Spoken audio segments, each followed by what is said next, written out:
So the integral for you to calculate in this video is written here, and after you've tried it with pen and paper, if you come back, I will provide you with detailed solutions. So see you in a few minutes. Okay, welcome back.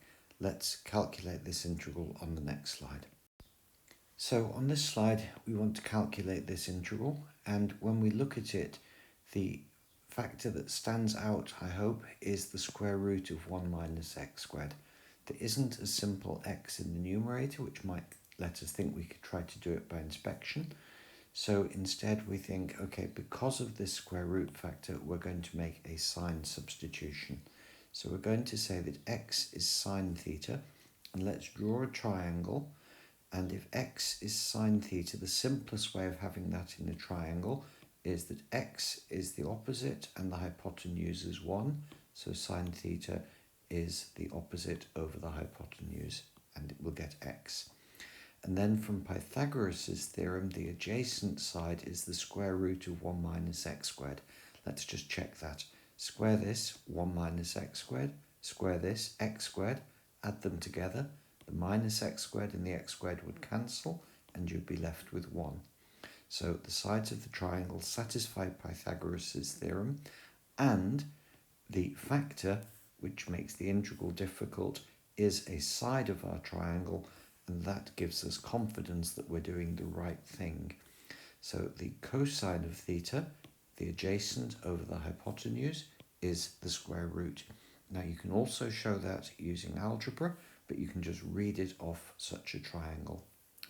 It's helpful to write down the formula that we're using to perform the sign substitution.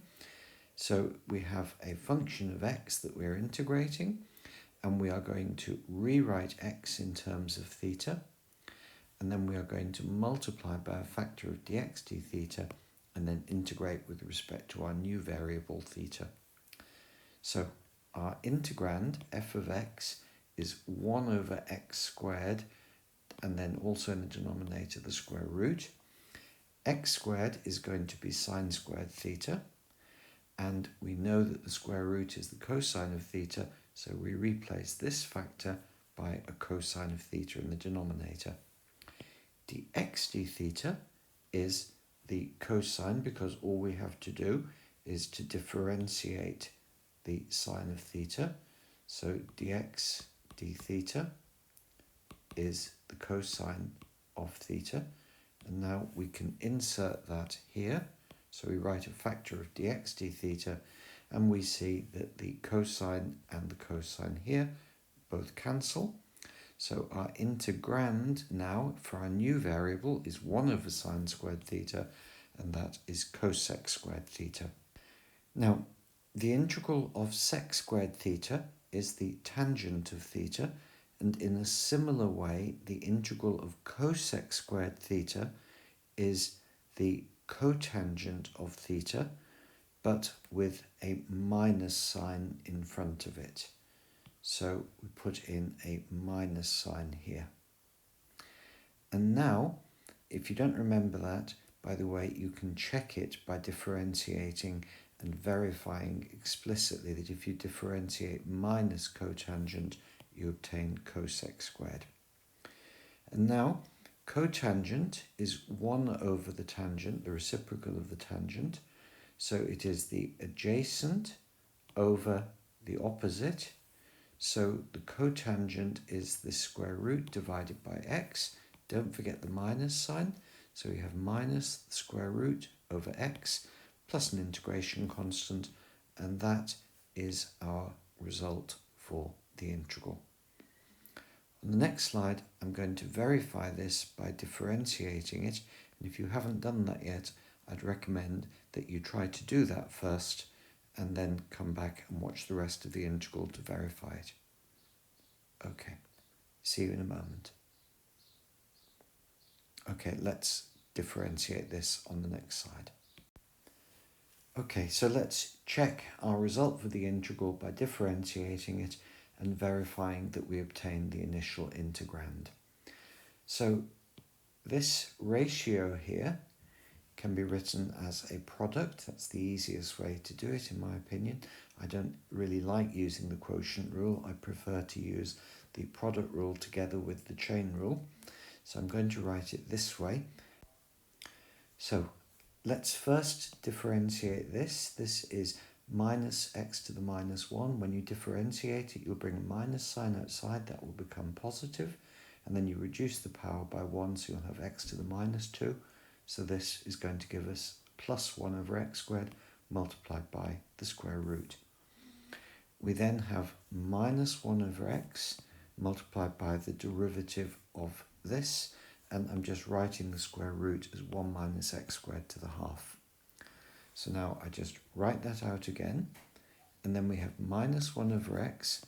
When we differentiate this, we'll bring a half in front, so I put a factor of 2 in the denominator here.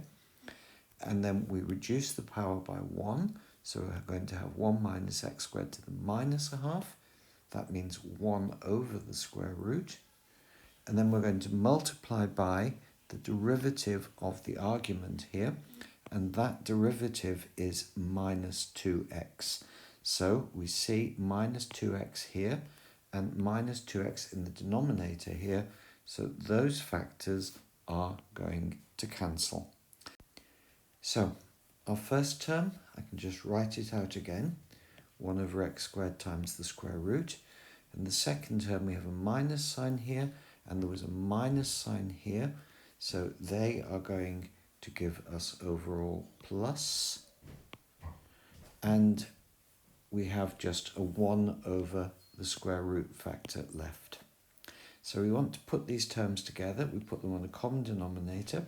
The common denominator is going to be x squared multiplied by the square root, and in the numerator for this term, we have a root 1 minus x squared already. We're going to multiply it by another root of 1 minus x squared, so we're going to get 1 minus x squared. So that's this term over our common denominator.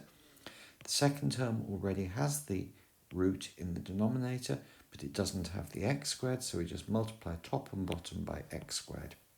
Now both terms have the same denominator, and we can just add them. So from here, we have 1 minus x squared, and then from here we have plus x squared. The minus x squared and the x squared cancel, and we are left, as we hoped, with 1 over x squared times the square root. And that was the initial integrand, so we have shown that our result for this integral is correct. Okay, so on the next slide, what I'm going to do is show you another exercise and its answer, and ask you to calculate it. So to finish off the video, here is another integral somewhat reminiscent of the one that we've just calculated, and this is the answer that you should obtain. So I'd like you to calculate this by integration and then verify that it's correct afterwards by differentiating this side and showing that you indeed obtain the integrand. With that, I will stop this video.